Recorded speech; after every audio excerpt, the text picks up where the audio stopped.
17 août, de Caen, où l'Exode nous avait conduits.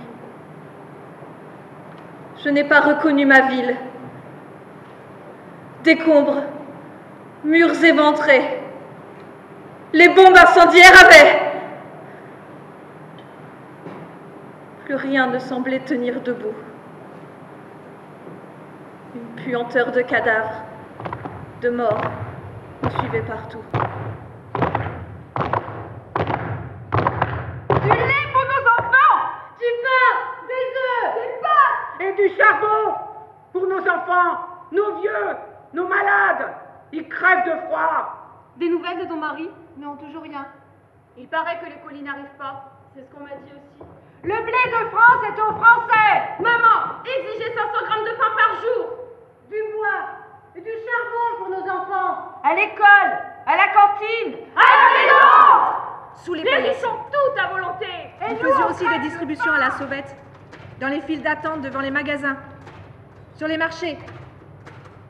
Là, nous formions 2 équipes. L'une distribuait, l'autre surveillait, au cas où. Les policiers en civil étaient particulièrement redoutés. Peur. Oh oui. Moi, en tout cas, je n'en menais pas large. Aujourd'hui encore, lorsque des pas se font pressants derrière moi dans la rue, ma gorge se serre, oui. Il m'est même arrivé de m'arrêter devant une vitrine pour y chercher sans me retourner qui pouvait me suivre ainsi. Ce sentiment ne m'a jamais quittée. Je suis devenue grande. Cette nuit-là, ils sont venus. C'est toujours la nuit qu'ils viennent, m'a dit mamie. À coups de crosse, ils ont cassé la porte. Mon père s'est sauvé en sautant par la fenêtre. Les soldats ne l'ont pas pris. Vous qui le savez, effacez mon passage.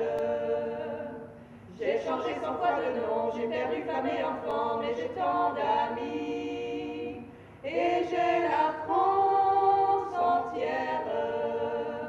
Un vieil homme dans un grenier, pour la nuit nous a cachés, les Allemands l'ont pris. Il est mort sans surprise. Hier encore nous étions 3, il ne reste plus que moi, et je tourne en rond dans la prison des frontières.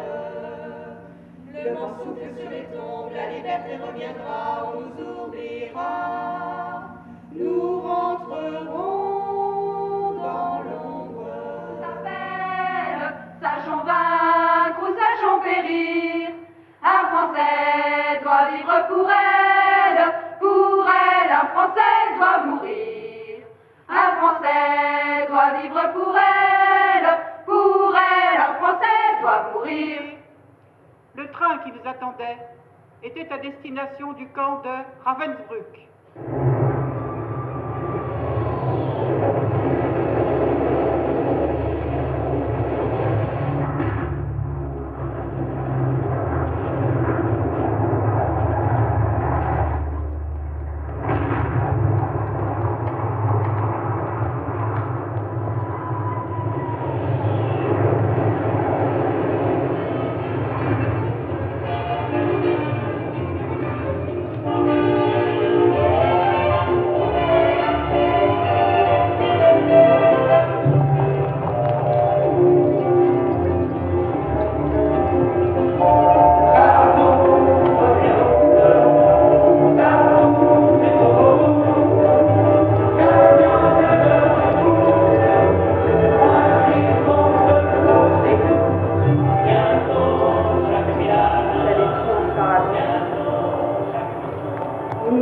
Battus, que ce jour de victoire soit le plus beau jour de notre existence, et le jour venu, nous ne pouvions nous réjouir, tant nous manquaient ceux avec qui nous aurions aimé partager ces instants.